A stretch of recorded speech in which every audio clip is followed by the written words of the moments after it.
शरद पवार की राजनीति सभी लोहा मानते हैं, राजनीति के चाणक्य भी कहे जाते हैं। खास तौर पर महाराष्ट्र की सियासत पर तो उनकी अच्छी खासी पकड़ है। लेकिन क्या उनकी अपनी पार्टी पर पकड़ कमजोर होती जा रही थी? हाल के दिनों में सवाल गहराया। सवाल इसलिए गहराया क्योंकि भतीजे अजीत पवार ने कुछ अलग रास्ता पकड़ लिया था।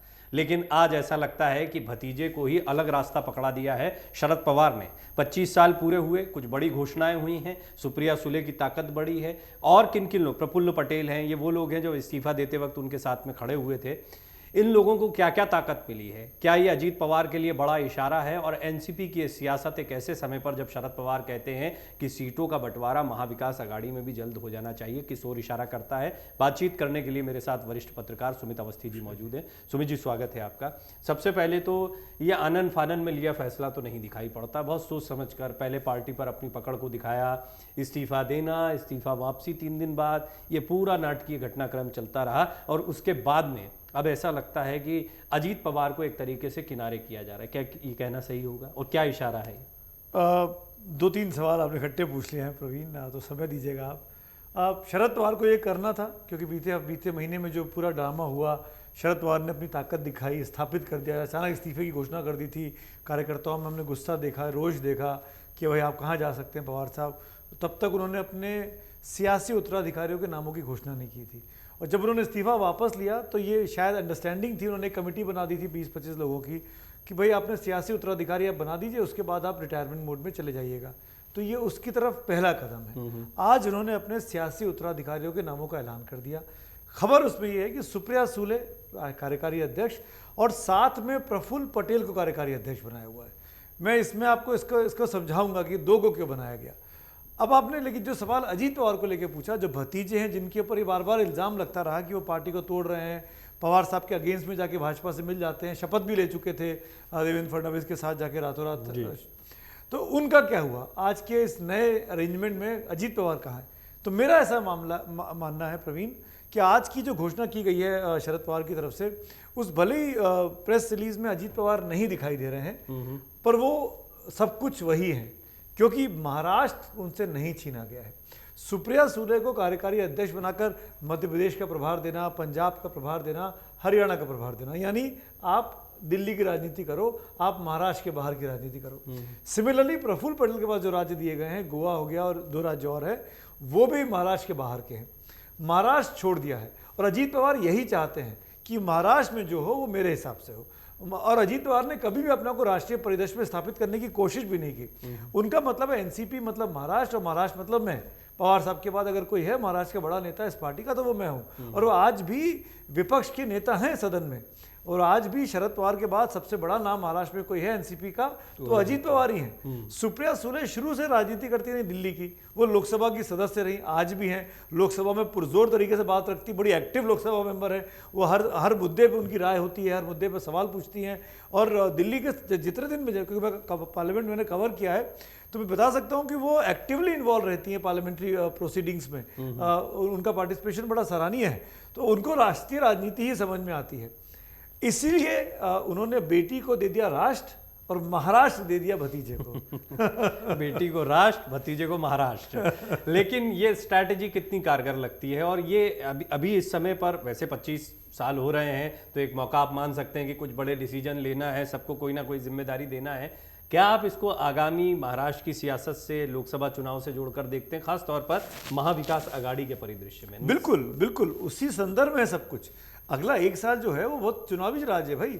लोकसभा का चुनाव भी है, उसके 3 महीने के बाद महाराष्ट्र विधानसभा का चुनाव भी है अक्टूबर 2024 में, तो ज़्यादा अंतर नहीं है। तो ये जो 15-16 महीने का वक्त मिला है, ये इसीलिए इस नई टीम को दिया गया है कि भाई आप कैंडिडेट सिलेक्शन होगा, लोगों को छाटिए, पसंद करिए, आगे लेकर आइए। और शरद पवार, जो उनकी उम्र का तकाजा भी है और जो उनको समझ में भी आ गया कि अगर वो खुद हर काम अपने हाथ में रखेंगे तो वो जो विपक्षी एकता की जो मुहिम चल रही है इन दिनों, उसमें वो उनका ध्यान पूरा नहीं दे पाएंगे।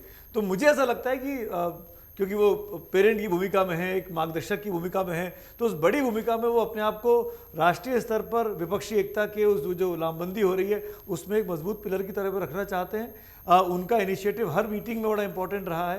हर पार्टी, चाहे शरद पवार को हर व्यक्ति विरोध के तौर पर गालियां देता हो, कोसता हो कि मौका परस्त हैं, ये हैं वो हैं, पर आज भी उनका इतना रसूख है कि उनकी मर्जी के बगैर चाहे इधर के लोग हों चाहे उधर के लोग हों, अगर उनसे काम निकालना है तो उनके पास जाना पड़ता है, उनसे मिलना पड़ता है, उनके पास जाके बैठना पड़ता है, तब काम हो पाता है। और जो बात मैं शुरू में कह रहा था ना, वो प्रवीण वो भी जुड़ा हुआ है इससे, एनसीपी के अंदर दो खेमे हो गए हैं। एक ऐसा खेमा जो बीजेपी के साथ सरकार बनाना चाहता है और एक ऐसा खेमा जो बीजेपी के साथ नहीं जाना चाहता है। महाराष्ट्र में जब पहली बार सरकार बनी, अजीत पवार सामने आ गए, उस खेमे में ये अजीत पवार तो चेहरा हो गए कि बीजेपी के साथ हमको टाइप करके सरकार बना लेनी चाहिए। उस खेमे का एक और चेहरा है प्रफुल्ल पटेल का।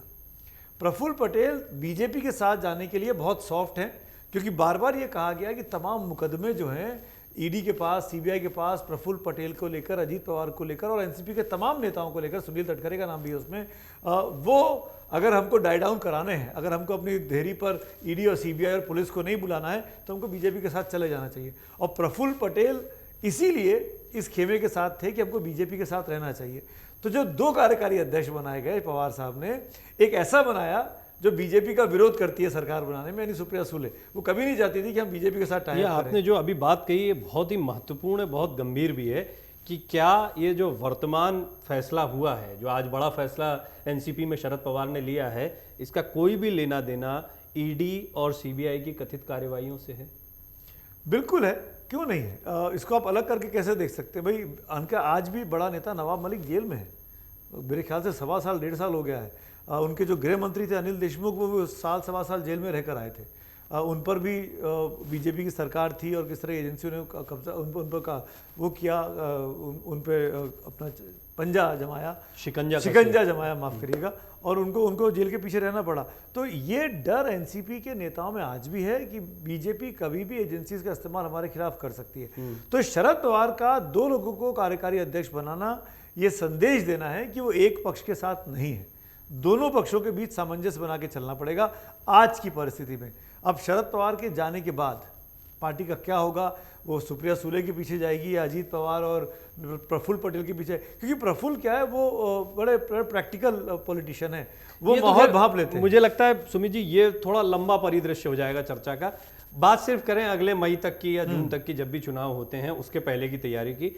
महाविकास अघाड़ी को क्या मैसेज दिया है, उद्धव को, कांग्रेस को क्या मैसेज दे रहे हैं शरद पवार इससे? बिल्कुल मैसेज दे रहे हैं कि भाई हमारे साथ जो भैया उत्तराधिकारी के तौर पर हम सब जानते थे कि अजीत पवार और सुप्रिया सुले के बीच खींचतान है। आज उन्होंने क्लियर कर दिया कि महाराष्ट्र की राजनीति में जो फैसले होंगे वो अजीत पवार करेंगे। हालांकि ये पहले से भी यही माना जाता रहा, अनसेट था, आज सेट हो गया, पहले अभी तक छुपा हुआ था, अब खुलकर सामने आ गया। ये मैसेज देना कि सुप्रिया सुले कार्यकारी अध्यक्ष है, साथ में प्रफुल्ल पटेल भी है। प्रफुल्ल पटेल को अच्छा नेगोशिएटर भी माना जाता है। जब भी कहीं बातचीत करनी होती, टाइप्स करने होते हैं, अलायंसेस बनाने होते हैं, तो शरद पवार ने हमेशा प्रफुल्ल पटेल को आगे किया है। और प्रफुल्ल पटेल की दोस्ती कांग्रेस पार्टी में भी है, भाजपा में भी है। बहुत अच्छे दिल्ली के आप कह सकते हैं कि कन्वीनर के तौर पे काम करते हैं, या मैनिपुलेटर, अगर नेगेटिव वर्ड में यूज करो तो मैनिपुलेट करने में उनको महारत हासिल है। तो प्रफुल्ल पटेल और सुप्रिया सुले के बीच में जो काम बांटा है शरद पवार ने, उसका दरअसल मकसद यही है प्रवीण कि दोनों के साथ, दोनों विचारधाराओं के साथ पार्टी आज है। और अभी हमने फाइनल डिसीजन नहीं लिया है कि हमको प्रो कांग्रेस होना है या प्रो बीजेपी होना है। हम दोनों के साथ साथ लेकर चलेंगे। जो आपने सवाल पूछा कि 24 के मद्देनजर, तो मैं जो समझ महाविकास अघाड़ी, हाँ, महाविकास अघाड़ी का क्या होगा, मेरे ख्याल से महाविकास अघाड़ी का जो स्ट्रक्चर आज की डेट में है वो ऐसा ही रहेगा। इसमें अब चेंज होना कि मतलब शिवसेना भी है उसके अंदर, उद्धव ठाकरे वाली, कांग्रेस भी है, और अब एनसीपी का ये आपने एक चीज जो कही है, बस मैं ये समझना चाह रहा हूं सुमित जी कि शरद पवार का बीजेपी की तरफ इंक्लिनेशन, शरद पवार का महाविकास अघाड़ी को इंटेक्ट रखने का प्रयास, ये बड़ा कंफ्यूजिंग। वो क्या, किसको क्या बताना चाहते हैं या सबको कंफ्यूज रखना चाहते हैं? बड़ा अच्छा, यू आंसर्ड योरसेल्फ। ये भी रणनीति हो सकती है कि भाई वो कंफ्यूज रख रहे हैं बीजेपी को भी और कांग्रेस को भी, कि हम किसकी तरफ है उनको पता ही नहीं। एक ऐसा व्यक्ति बना दिया जो प्रो बीजेपी, एक ऐसा व्यक्ति बना दिया जो प्रो कांग्रेस है। तो ये पार्टी के उनकी रणनीति भी यही है। शरद पवार के बारे में कहा जाता है कि वो क्या सोचते हैं, क्या बोलते हैं और क्या करते हैं, तीनों में अंतर होता है। उनको समझ पाना आसान नहीं। शरद पवार के दोस्त नरेंद्र मोदी भी हैं, शरद पवार के दोस्त सोनिया गांधी भी, उनकी सरकार में तो मनमोहन सिंह के साथ तो मंत्री रहे थे, उद्धव ठाकरे को भी शिष्य के तौर पर ट्रीट करते रहे। और आप देखिए महाराष्ट्र की राजनीति में जब बाला साहब ने अपना उत्तराधिकारी घोषित किया था तो उद्धव को उन्होंने कार्यकारी अध्यक्ष बनाया था। उसी रास्ते पे चले हैं, अपनी बेटी को कार्यकारी अध्यक्ष बनाया है। अगर मैं फिर आगे की बात कर रहा हूँ, फिर मुझे रोकेंगे, लेकिन अगर शरद पवार के बाद पार्टी में दो फाड़ होता है तो बड़ा खतरनाक होने वाला है। मतलब दोनों भाई बहन, दोनों कजिन आमने सामने होंगे और फिर पार्टी में दो फाड़ होगा। लेकिन वो तभी सक्सेसफुल हो पाएगा जब पार्टी मजबूत रहेगी। अगर पार्टी का वजूद ही खत्म हो गया इस दो नाव की सवारी करने में कि हमको इधर जाना है उधर जाना है, तो उल्टा भी पड़ सकता है। शरद पवार की चिंता निश्चित तौर पर अभी उनके बाद क्या होगा कि उतनी नहीं रही होगी हाल के डिसीजन में। यह जरूर रहा होगा कि शरद पवार आगामी चुनाव को लेकर कुछ एड्रेस करना चाहते हैं। सुमित जी ने एक बड़ी महत्वपूर्ण बात कही है, पत्ते नहीं खोल रहे हैं, वो इधर भी दिखा रहे हैं खुद को, इधर तो बने ही हुए हैं। कुल मिलाकर कंफ्यूजन की एक स्थिति बनी रहेगी। लेकिन एनसीपी के लिए बहुत महत्वपूर्ण है कि वो महाराष्ट्र में आगामी लोकसभा चुनाव में महाविकास आघाड़ी के प्रदर्शन के केंद्र में यदि रहती है, यदि सीटों का बंटवारा सही तरीके से हो जाता है, जिसको लेकर बार बार सुगबुगाहट है, तो हो सकता है कि वो अपनी ताकत को बढ़ा पाए।